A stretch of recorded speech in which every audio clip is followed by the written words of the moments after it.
Nothing worth doing is ever easy, but my motivations were multiple. I think I was lucky enough, unlike many people from similar circumstances to me. I didn't grow up with my dad. You know, we didn't have much money. Blah blah blah blah blah blah. You all know the story. Many of you have probably been through it, right? But what I did have was a very strong cultural foundation. I went to a Pan-African Saturday school called the Winnie Mandela School in Camden. Some of you may know it doesn't exist anymore, unsurprisingly. I went to, my stepdad was the stage manager at the Hackney Empire Theatre, which during the mid to late 80s was probably the leading African Caribbean theatre in the country. And what that meant was when I got to my teenage years, and I went through the thing that all young boys like me go through, police start searching you, teachers start treating you like you're dumb, even if you're a straight A student. And so you start to play up to that role and think, well, that's who I am then. That's the media representation of me. But I always had this nagging voice at the back of my head saying, well, you know better, you're just being an idiot. Why are your jeans that low? Why are you hanging around with those lot who you know are going to get you in trouble or maybe get you killed? Why are you playing this particular role? Luckily, I came through that. But it's easy for me to then look back and say, oh, well, yeah, I came through it, so should you, which a lot of people from similar circumstances will do once they're quote-unquote successful. What I'd prefer to do is work with people from all backgrounds, but particularly from the so-called inner city, or whatever you want to call it, to change a framework and a way of thinking and make people understand how this image we're fed that is rebellious, to be on the roads and this and that, and it makes us look so cool, what that actually serves and who that agenda benefits. And what we can do to change the mentality. I'm not judging nobody, because if my life had gone differently, who knows where I'd be. But I think it's important to make people realize that the biggest weapon you have is here. And using that is what scares people, more so than us running around shooting and stabbing each other over nonsense. And so I feel like setting up an organisation like Hip Hop Shakespeare was very much about also taking this symbol that is the ultimate symbol of elite white racism, to be frank, intellectual racism, being Shakespeare. Not that necessarily he wanted to represent that, but that's what he's been used as a tool for. For me, just taking that and saying, whatever, I'll put him and Nas next to each other, I know business. Nas comes from Queensbridge, but to me, Nas or Dead Prez or Wu-Tang are just as big a geniuses as Shakespeare. Even though hip-hop had a lot of negative, it had a lot of real positive, mind-opening value. And I feel like, for very good reason, the corporate media has tried to demolish that. Even though I came from an environment similar to many people, I can see why the building blocks were there for me to feel the way I'd be lying if I said to you, everything in my life is terrible. My godfather, who was my main role model, is a genius. And because of that, and because he's a big, physical, strong, the man you want to be like, right? Having him in my life, but he was so real, choose Albert Einstein for breakfast, he reads physics for fun. Having someone like him in my life meant I never developed a complex of thinking, being frank, being a young African Caribbean male was about being stupid and going to prison. And I have friends that when we were 15, they thought, oh, if I don't go to jail, I haven't fulfilled that part of my identity. There's an internalization of racist stereotypes, essentially. And I didn't have that particular background. So what I'm saying is I think it's too general to say young people don't want to work hard.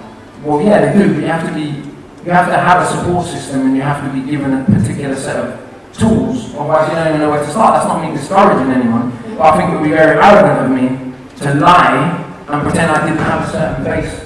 I would say that my view of the world is actually very cynical, and ironically a lot of people probably mistake that and think I'm bitter or I'm angry or this or that. Actually, no, the fact that my parents, or my mum particularly, and my godfather didn't lie to me growing up. They told me what I would face. They told me what the world was really like. They told me, right, you're going to get to 12 and this is what's going to happen, right? You're going to be treated like a criminal. This is how you deal with it. Know your rights, blah, blah, blah, blah, blah, blah. They didn't gas me up and tell me it's all wonderful, and if you just work hard, you can achieve absolutely anything you want. And so because of that, I had a certain emotional maturity, I think, to a degree. And even though I still see those negative things going on in the world, I think it's important. Someone said once, you can't be miserable enough to bring happiness to one person in the world. And so even though all these things are going on, I still feel like a very happy, very positive person, even though a lot of the time I want to kill people, right? I'm not even saying it to be funny, right? You look at what's going on in the world, and And if you're not angry, there's something wrong, right? So that anger is there, but it's how do you nurture that and how do you deal with that so that you can sleep at night and maintain a certain equilibrium. And I think that's what I meant with that statement, not that you can just kind of the way that these lovely lefty liberals like to do, you know, say, well, if we still meditate, you know, go to class and everything will be fine.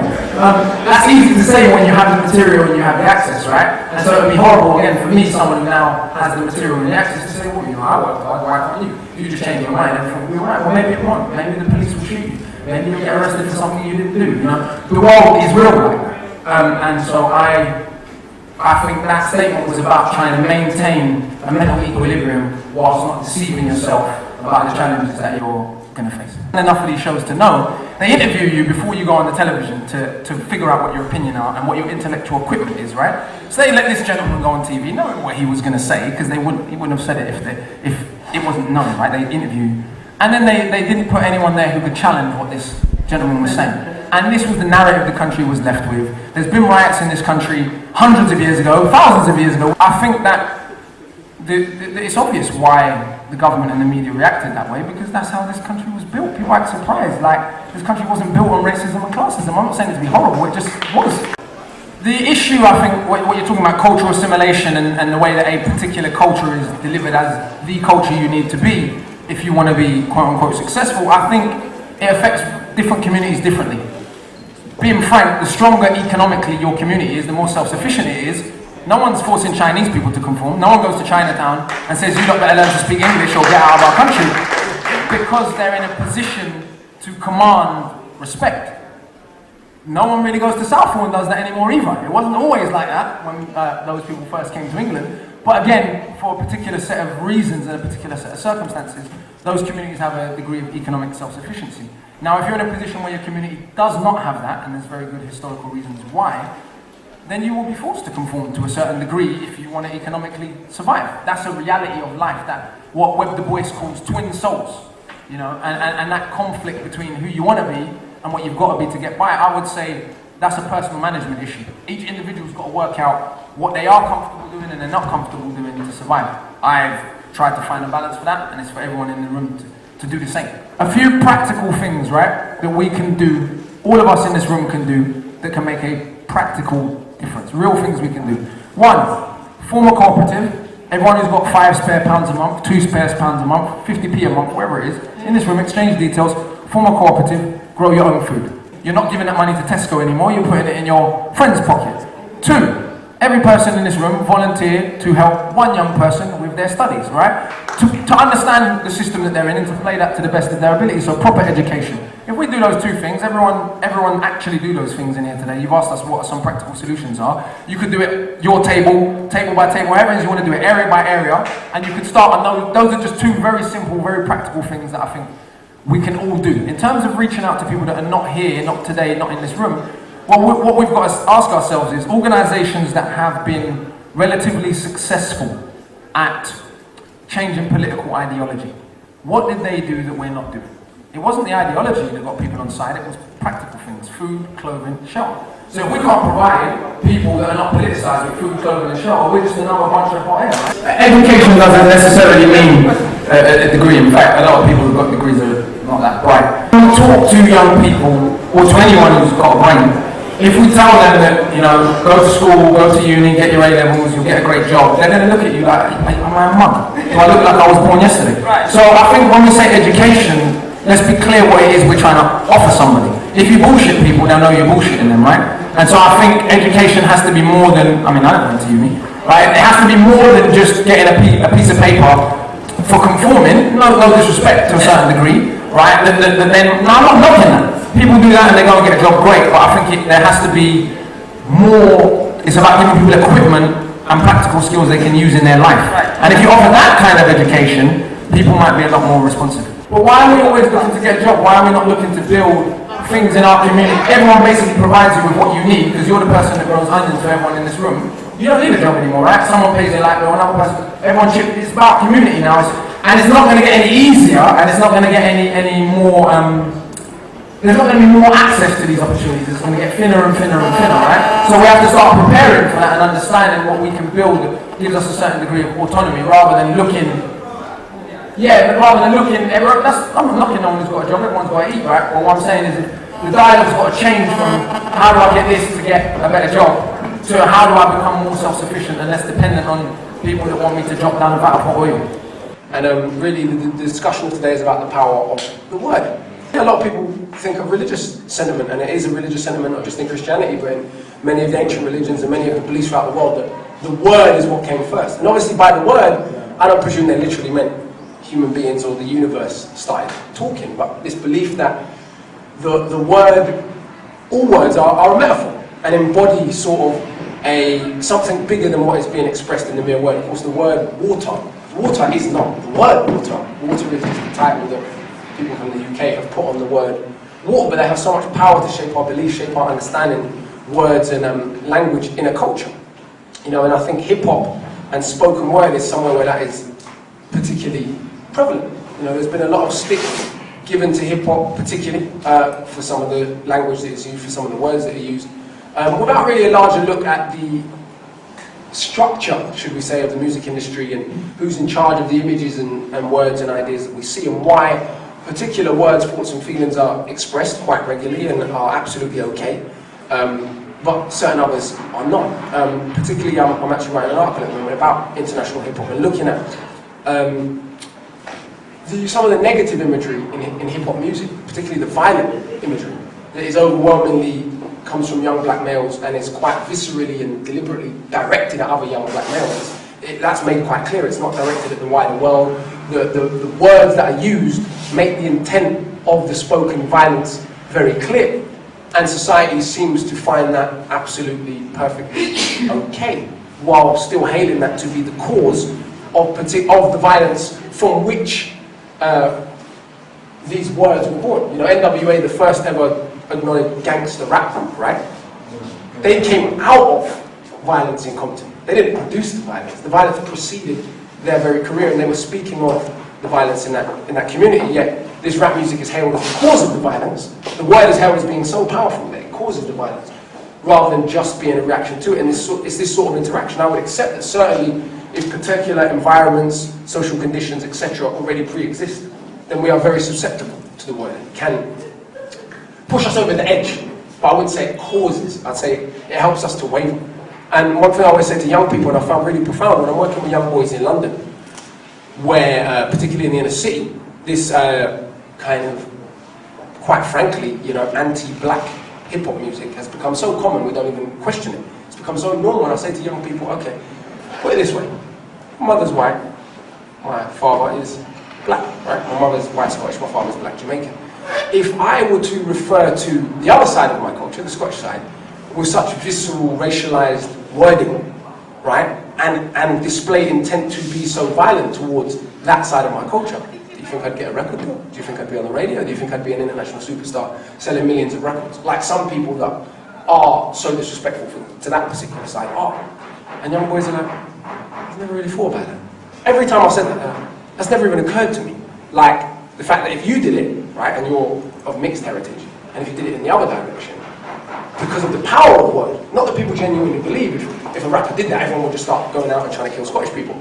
It's more that the power of the word is so strong, and we accept particular words from particular people, and particular other words from particular other people. The powerless, whatever colour they may be, in whatever society they are allowed to engage in mutual self-defeat through word. What they're not supposed to do is aim their words at their betters, at those above them, at those that, you know, and that's as true in class dynamics as it is in racial dynamics. You know, young working class Britain is not supposed to aim its anger and its frustrations, even if they're in word form, at their betters in Britain, because the word is so powerful. And when they do, or when people do, you know, your John Lennons, your Bob Marleys, your Bob Dylans, your Jimi Hendrixes. I mean, these are all people who it's well known and it's common knowledge now have had legal files on them, not because they were criminals, but because their words were considered so powerful and such a potential problem that it was considered intelligent for law enforcement to follow these men, you know, to monitor these men, to see what their activities were. And in Bob Marley's case, of course, there was the attempted assassination, all through the power of the word. Bob Marley wasn't saying, I want to go around and kill anyone. Actually, his word was promoting peace. His word was promoting love, and in fact, in the politics of the Caribbean at the time, in international politics, peace wasn't clearly what was desired. So Bob Marley thought promoting peace was shot in the heart. You know, he then fled to England, for those who don't know the story, and he made the album Exodus. And this is the power of the word. You know, they can either set us free or they can imprison us. And I see every day I work with young people all over the world. But in the UK particularly, because that's where I spend most of my time, I'm seeing more and more and more the use of particular words and particular phraseology. And even the idea that to have a limited vocabulary is some sort of, you know, sign of being from the hood, you know. Imprisoning young people. You know, us buying into the very classist idea that as young working class people, we're not supposed to be excellent with words. That's for those people. You know, that's for the Shakespeares as well. Ironically, Shakespeare himself didn't go to university. And part of the whole debate in Britain about did Shakespeare or did he not write his own work. I came to, just before I came to the UK, there was a documentary about did Shakespeare really write his own work. That debate of was Shakespeare really this excellent with his wording only exists because he didn't go to Oxford and Cambridge and Eton, and he wasn't the Duke of blah blah blah. You know, so even for Shakespeare, this how dare you be so excellent with your words and not have come through the proper conduits that are allowed, that are custodians of language. And hip hop Shakespeare's been a really interesting experience for us in people's perception of the word, people's perception of who speaks and for whom and in what ways. And what I mean by that is the accent that we've come to believe is the proper British accent. Received pronunciation like this. The Queen's English, I believe we've come to know it as. That wasn't invented until 150 years after Shakespeare died, over 150 years. I'm going to repeat that. That way of speaking was not even invented when the greatest writer in England was alive. And Shakespeare's still hailed as, you know, the godfather of English language. But no one thinks to explain that in Shakespeare's time, grammar was not formalized, so people played with grammar, played with the word. Spelling was not formalized, so people played with the way things were spelled. The dictionary was not formalized in the same way, so Shakespeare invented thousands of words. And this invention with language, when it happens now, is considered, you know, blasphemy against the English tongue. No, it's formalized, that's it, it's done. You know, you can't add or take any words away to or from the English language unless you come through these custodians of the language. But the greatest writer in England, I won't say in the world, but which some people do, which I think is a little immature. When we start getting into is Shakespeare better than Rumi, we're getting into a silly place. But this man who's hailed as the king of British words didn't obey hardly any of the rules that have now become so common and so formalized in British speech. And it's interesting to me the way young people have reacted all over the world when they get that information. They're like, oh, well, I'm like, hold on a minute.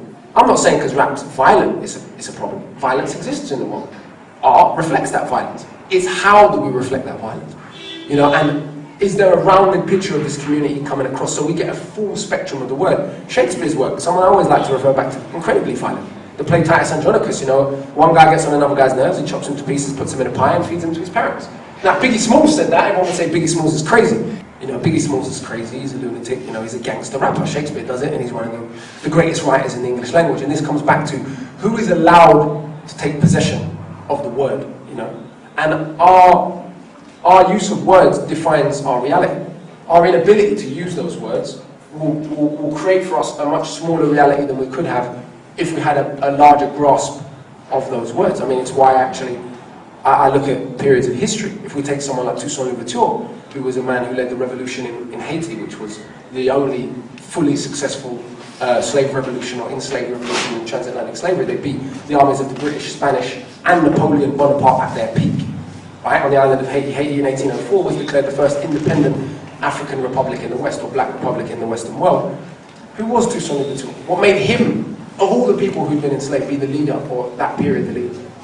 He was one of the few who was permitted to read. Very simple fact, it would seem, you know. But why were people who are enslaved, and why are people today of particular classes still encouraged to stay away from education?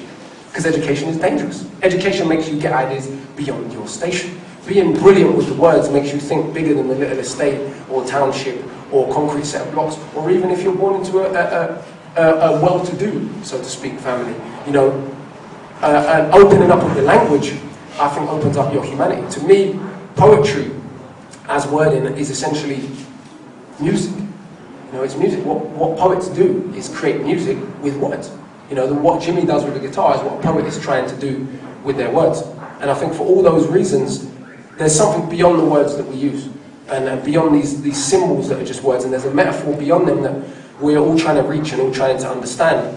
And that's why the poet, I suppose, in so many periods of history, the musician, in so many periods of history, has been viewed as a threat or as a problem by those that seek power. You know, many times, in fact, prior to the last 150 years, a lot of music, or the overwhelming majority of the music produced by humanity, was for spiritual purposes. It was either for the church, you know, or for the mosque, or, you know, in Hindu or Sikh music, or in African spiritual music. The griot was as much, you know, a priest, as much a spiritual guardian as he was custodian of history, as much as he was custodian of entertainment. You know, these things were all interwoven. The artist, the wordsmith as spiritual guide, you know, the wordsmith as intellectual guide. And I think in the hip-hop at its best, I think he uses words in this way. Hip-hop at its best reflects these traditions. And I'm about to play you a poem, one of my favourite poems from one of my favourite people that I think exemplifies this spiritual guide with words more than perhaps anybody else ever produced by hip-hop poetry, in my opinion. That's just my personal opinion. I think this is a gentleman that a couple hundred years from now will go down in that same way with your Shakespeares, with your Chaucers, with your Rumis, you know, with your Wally Sonia, because whoever else you could care to name, I genuinely think this gentleman is that good. And if you read any one of his books, the Dead MC Scrolls, She, or Set the Shotgun to the Head, I'm convinced that you'll come to the same conclusions. It's a gentleman named Saul Williams, for those who don't know. I did a show with Saul at the British Library, actually. And this is what I mean about the power of words. It's funny because in the UK, there are many hip-hop artists that are on the radio, you know, more than I am, that are on TV more than I am. But then when the British Library does and I don't mean this to sound arrogant, I'm just being honest, you know, when the British Library does a festival about the celebration of the English language, they don't ask the artists that are promoted commercially because they recognise that that's perhaps not the most excellent representation of language. Who do they bring? They bring Saul Williams from the States, they bring me, they bring another young political artist called Loki, and these are the people that were, it was the launching of the Evolving English's language. It was the first really worldwide festival of English language at the British Library. And we did a show as part of that, actually a conference. Saul just performed one poem. We did a Q&A, and it was interesting because he was one of these people, you know, when you really look up to someone, and you think, I don't really want to meet this person, you know, because I've met a few people that I've really looked up and thought, called him Bennett, you're an idiot, you know, and it takes the gloss off how you feel about that person. Saul was the complete opposite.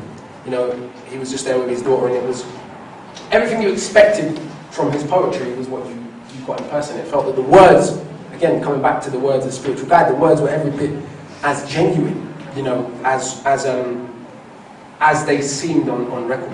And even if we look, you know, at the way words are used still today, is the idea of limiting language to limiting people's thinking. Those of you who read the book will know exactly what I mean. This idea, you know, that it's called double speak.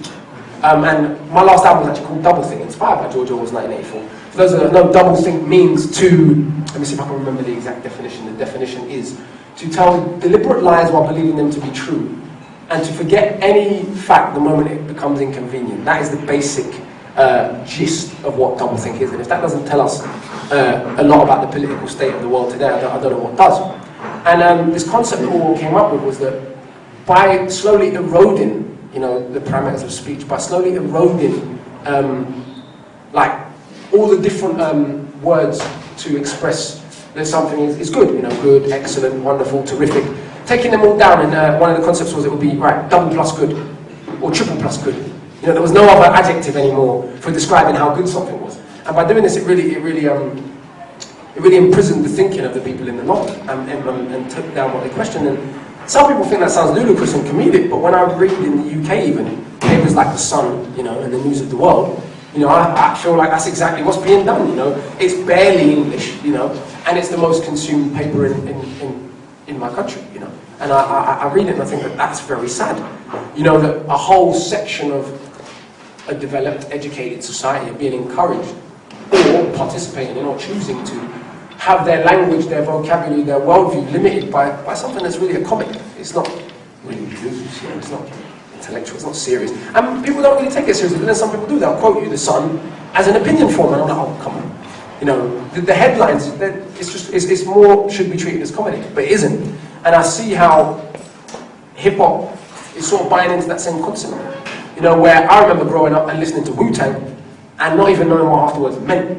exaggerated authorization, Food and Drug Administration, testing poison in prison populations. My occupation is to stop the inauguration of Satan, blah, blah, blah. When I heard that verse on Impossible from the RZA, I didn't know what half the bloody words meant. I had to go to the dictionary for rap songs. Those of us who are 25 or older, or those of us who've gone back and done our research will know. Now, Wu-Tang Forever was the first rap album to go #1 in the UK. Think about that. It wasn't Puff Daddy, it wasn't Vanilla Ice, you know, it wasn't any of the other materialistic, misogynistic, or gimmicky hip-hop. It was Wu-Tang Forever. That was the first rap record. I went to school, kids that listened to heavy metal, kids that were into punk, kids that were into grunge, kids that were into classical, everybody. That was the first record that united everyone. I wasn't old enough to experience Public Enemy in a school level. I had Public Enemy at home. But going into school, Wu-Tang Forever was the record that did it. More than Biggie, more than Tupac, more than anybody. Why? What was it Wu-Tang were doing with words that really no one else up to that point had been doing? There's certain periods in hip-hop, or certain MCs in hip-hop that I think are definitive turning points in the use of language in hip-hop music. Rakim is one, you know, Nas is another. And I would say Wu-Tang belong on that same continuum where the language parameters of hip-hop would change forever. And all of a sudden, you know, you could have a rapper from the projects of Staten Island literally sounding as if he was Shakespeare. And in fact, Wu-Tang took it to a level where you could use words like benevolent, and no one was going to question it. You know? Rappers, that was, for me, it was like, that's where they took it. They took it to that archaic, medieval, English poetic language, coming from where they were coming from. And influenced by all of the philosophical, cultural doctrines of, you know, the civil rights movement, the black power struggle, etc. So they had all these fusions of different influences of words, you know, words like cipher. We use the word cipher every day, those of us in hip-hop culture, we don't even think about what it means. But this influence on hip-hop means that we will use this concept. We didn't just say circle. We don't call a cipher, for those who don't know, a cipher is when MCs stand in a circle and rap. Now we could have just used circle. Why did we pick the word cipher? Because of this influence of this Moorish, Islamic, but also, you know, historical inflections on hip-hop culture. Makes us use words like cipher, or dropping knowledge, kicking science. We could just say rapping, you know? But we use all these intellectual words that coming from anyone else would be considered quite geeky. But coming from rappers is really, it made knowledge cool. That's what hip-hop did for me. I got to an age where I was like, it's actually sexy to be intelligent. Because these people who I look up to so much, who come from some of the most negative environments on planet Earth, are expressing themselves in this way that is just incredible. It made reading books just seem like the most beautiful thing you could ever do. Kind of the way hip-hop sold Gucci to the world today. You know, 15 years ago when I was a kid, it was selling me education. I went and researched tons of things because of rap records, and I know loads of people who did that. I went to see Wu-Tang perform at the Forum. I've got to be honest, I mean, I love the Wu more than I love probably any other entity in hip-hop. But I have to be honest, their live show is not so good. You know, they haven't really taken the concept where they should have. They haven't got even a band yet. I don't mean to be critical of hip-hop legends, but they haven't. Yet still they can sell 3,000-4,000 tickets in London, having not had a record on the radio in 15 years. And they sold it 2 nights out, 2 nights in a row at a place called the Forum, without even having the whole group there. Then they did one of the main stages at Glastonbury. What does this tell you? You know, this myth that, you know, conscious rap doesn't sell. Intelligent rappers can't sell records, you know. It's just a myth that people want to tell you as an excuse to not support a particular narrative coming from a particular place in society. Because I went to see Public Enemy also, just before I left, a week before I left. Again, another group that haven't had a hit record in maybe 20 years. Again, they sold 3,000 live tickets. Packed, jam. How is it people that haven't had a record on the radio in 20 years can sell 3,000 live tickets? I know rappers that had #1s 2 years ago that can't sell 3,000 live tickets in their own country. Think about it. Yet Public Enemy can come to London, can go to Berlin, can go to Australia, and it's not like it's one dynamic buying their records. It's not like it's one dynamic supporting them. The very same dynamic that we're told are the record buying, you know, public, educated, middle class, people with disposable income. That's the people who's paying £30 to go and see Public Enemy. So it's very interesting the way we're told that it can't sell, it won't sell. That's why we don't play it on MTV anymore, you know, which I just think is a complete cop-out person. I think it's the power, coming back to what we're saying, the power of the word, the power of what Public Enemy was saying. You can't have middle-class, white English kids from Oxford forming an understanding with kids from the projects of New York. Because then how are you going to divide people? I mean, it's going to be very difficult. If your business, if your society is based on particular stratas, if you've got a music form and a set of words that can unite and enlighten different groups of people to different groups of people's plight, people that are told they're so radically different and they've got so much, you know, different about one another and so little in common, you can't have a Chuck D, you can't have a Bob Marley, you can't have a Tupac, you know, and then it becomes problematic. Because then we have too many groups of people coming together. We have too many groups of people recognizing a common humanity and a common narrative. Whereas I think the opposite happens when a particular stereotype is promoted within hip-hop. It reinforces those boundaries. It reinforces for people, yeah, I'm very different from those people. I've got no understanding of what's going on in the ghettos of New York or what's going on with black youth generally. Even for older black people. You know, my grandmother looks at rap records and is like, I don't know who these crazy people are. But if I play a Wu-Tang record, if I play a Dear Mama from Tupac, she'll understand it, right? If I play a Gil Scott-Heron, she'll understand it, right? So it's what kind of hip-hop. If you play hip-hop that's going to alienate even me, and I love hip-hop, then what's it going to do to people who know nothing about hip-hop?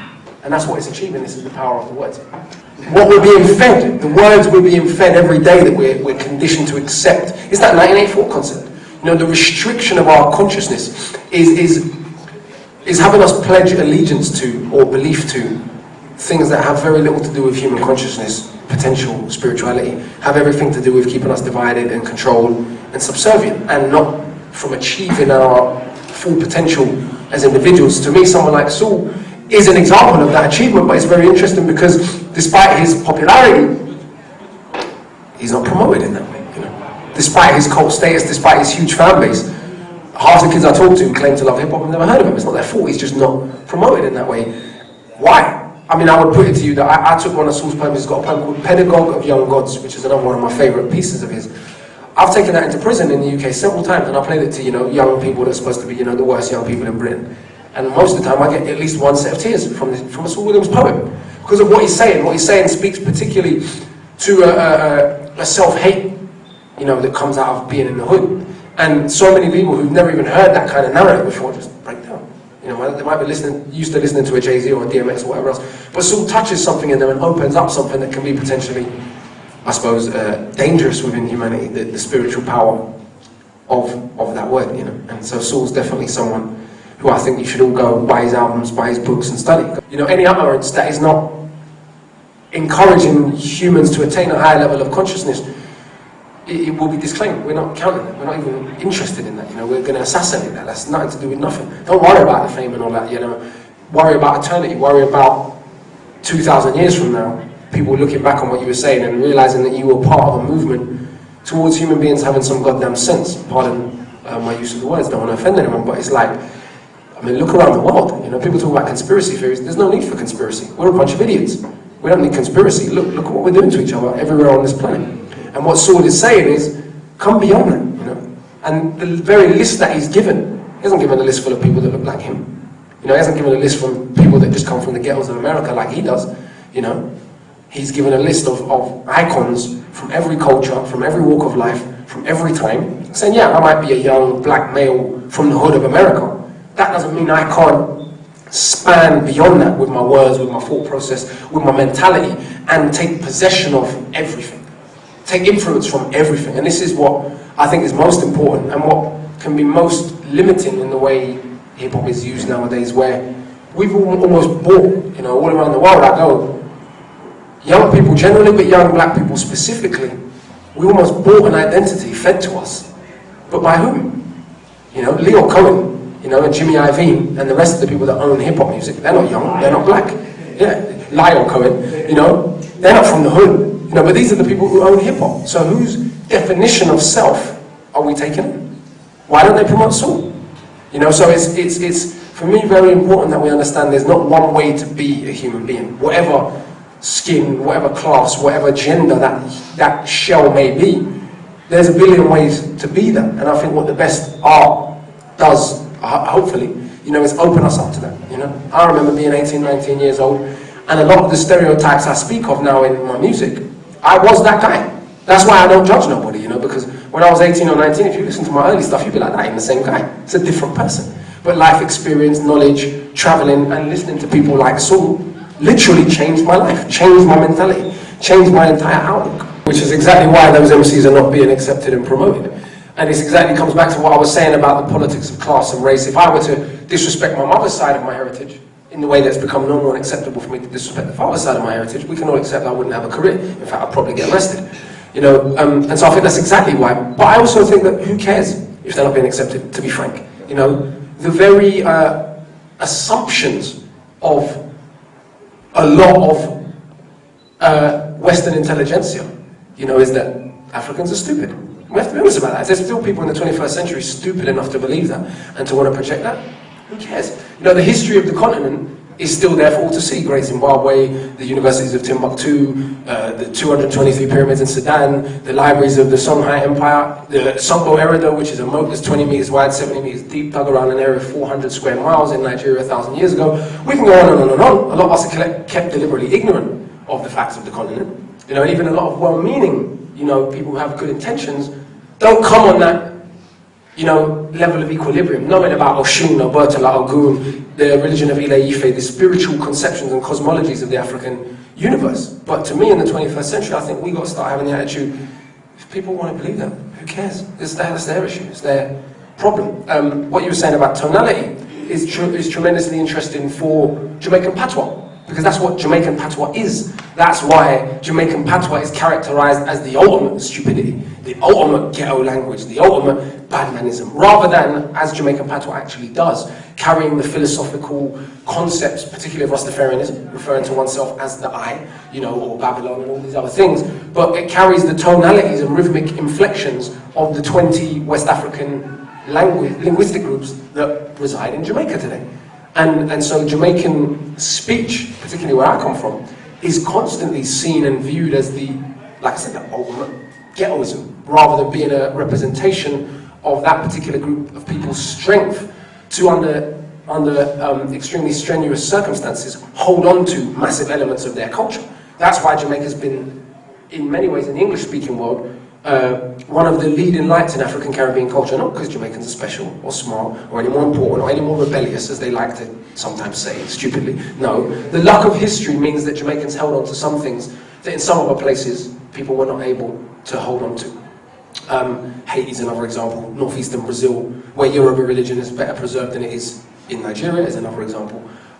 Or New Orleans, that gave birth to jazz, is another example. So I would say in the 21st century, it's about being like a soul and claiming all of that and not giving a rat's backside what anyone else wants to say or wants to think, or taking on anyone else's conceptions. And that goes for any race, gender, as he said, sexual preference, etc. Just being the best human being you can be.